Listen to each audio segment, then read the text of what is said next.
네, 김영환입니다. 같이 말씀 묵상하겠습니다. 가나안 농군학교 설립자를 아시나요? 김용기 장로님이라는 분인데요.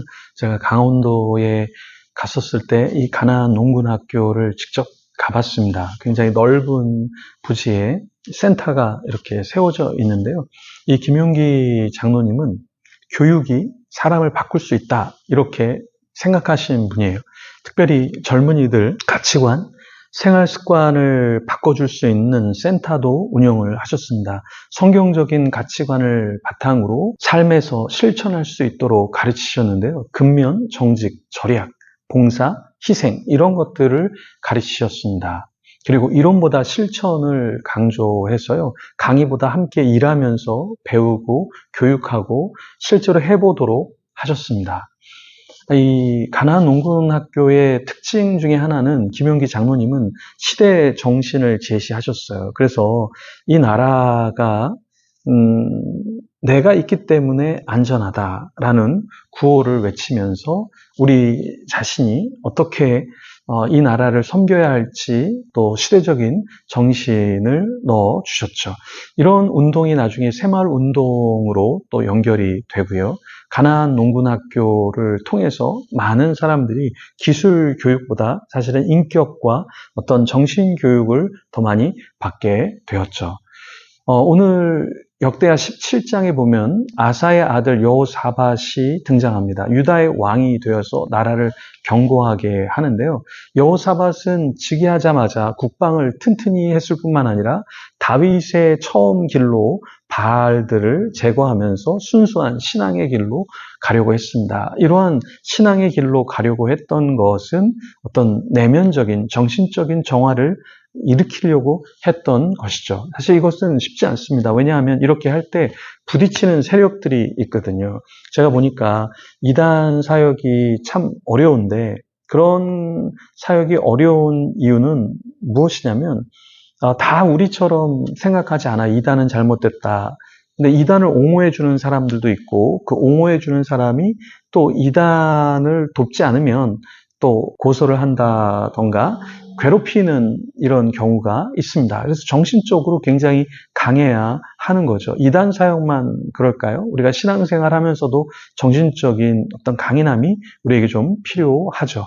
말씀 속으로 들어가서 여호사밧이 어떻게 하나님 앞에 온전히 서려고 했는지 같이 살펴보면 좋겠습니다. 1절부터 읽어보겠습니다. 아사의 아들 여호사밧이 대신하여 왕이 되어 스스로 강하게 하여 이스라엘을 방어하되 유다 모든 견고한 성읍에 군대를 주둔시키고 또 유다 땅과 그의 아버지 아사가 정복한 에브라임 성읍들의 영문을 두었더라. 여호와께서 여호사밧과 함께 하셨으니 이는 그가 그의 조상 다윗의 처음 길로 행하여 바알들에게 구하지 아니하고 오직 그의 아버지 하나님께 구하며 그의 계명을 행하고 이스라엘의 행위를 따르지 아니하였음이라. 그러므로 여호와께서 나라를 그의 손에서 견고하게 하심에 유다 무리가 여호사밧에게 예물을 드렸으므로 그가 부귀와 영광을 크게 떨쳤더라. 그가 전심으로 여호와의 길을 걸어 산당들과 아세라 목상들도 유다에서 제거하였더라. 자, 이 여호사밧 왕이 종교 개혁을 일으켰는데요. 6절에 나와 있는 이 산당과 아세라 목상들을 제거했다라는 건 사실 어마어마한 일입니다. 왜냐하면 그 앞선 왕들이 이것을 건들지 못했어요. 왜냐하면 산당은 거기서 합법적으로 성공, 쾌락을 쫓았던 그런 장소였는데요. 아세라 목상도 역시 이 가나안에서 섬겼던 우상 신으로 쾌락을 주관했던 그런 신이에요. 그런데 그런 아세라 목상을 꺾는다라는 것은 백성들에게 원성을 살 수도 있었습니다. 그런데 여호사밧은 나라를 지키기 위해서 어떤 국방을 강화시키고 성읍들을 세우고 거기에 군대를 주둔시킨 것뿐만 아니라 더 나아가서 백성들을 하나님 앞에 설 수 있도록 했다라는 것이죠. 누군가를 이렇게 온전하게 세운다라는 것, 쉬워 보이지만 여러분 쉽지 않습니다. 예를 들어서 어떤 사람에게 헌금을 가르친다. 봉사를 가르친다, 선교를 가르친다, 어떤 말씀 암송을 가르친다, 어떤 신앙적인 요소를 가르친다라고 했을 때 다 순수히 따라오는 것은 아닙니다. 사람들은 자기의 생각이 있기 때문에 어떻게 하죠? 자기 생각에 맞지 않으면 사람을 밀어냅니다. 혹은 공동체를 떠나려고 합니다. 그런 사실 어려움이 누군가를 이끌어주고 케어할 때 우리가 겪게 되죠. 그래서 함부로 누군가를 케어한다 이런 것이 쉽지 않고 그렇게 쉽게 도전할 그런 일이 아닌 것이죠. 여호사밧은 나라를 견고하게 하고 백성들을 깨웠습니다. 그런데 어떻게 이것이 가능했을까요? 그 비결을 한 단어로 요약하면 다라시라고 하는 단어입니다. 이 단어는 4절에 나오는데요. 하나님께 구하며라는 말이에요. 다라시라는 것이 무엇이냐면 구하다, 찾다, 조사하다라는 뜻입니다. 그러니까 여호사밧은 그 이전의 왕들과 백성들이 했던 것처럼 어떤 성공과 쾌락을 쫓았던 것이 아니라 여호와 하나님만을 다라시 구하고 찾고 따르려고 했다라는 것이죠.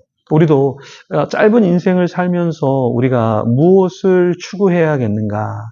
우리 자신을 좀 돌아봐야 합니다. 내가 어떤 부와 쾌락과 중독과 우울과 어떤 사람을 쫓아다닐 것인가? 그렇게 다라시할 것인가? 아니면 여호와 하나님의 임재, 영광, 하나님의 일, 하나님의 어떤 역사 이런 것들에 더 찾고 구하고 조사하고 거기에 집중할 것인가 우리 자신이 고민해야 한다라는 것입니다. 세상은 자꾸 세상을 바라보라고 이야기합니다. 산당과 아세라가 세워졌던 그 당시에 쾌락을 일삼아라. 너도 좀 부자가 되라. 너도 좀 명성을 좀 날려라. 이런 이야기를 끊임없이 우리에게 하죠. 제가 경주에 가서 집회를 할 때 그 교회가 부산에 있는 교회인데 경주에 와서 집회를 할 때 사역자들이 여러 명 있었는데 그중에 한 전도사님이 굉장히 감동적이고 도전적이었던 분이었는데요. 그분이 아주 조용조용히 이야기를 하시는데 자기는 자기의 이름이 알려지는 것을 원치 않는다. 그냥 주님만 드러내고 이 땅을 떠나는 것이 자기의 삶의 목표다. 라고 이야기를 하는데요. 청년들이 굉장히 좋아하고 따르더라고요.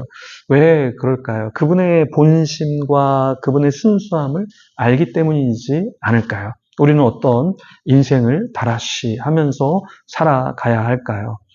더 주님이 원하시는 것을 감당하며 살아가는 저와 여러분이 되기를 소망합니다. 기도하겠습니다. 하나님 감사합니다.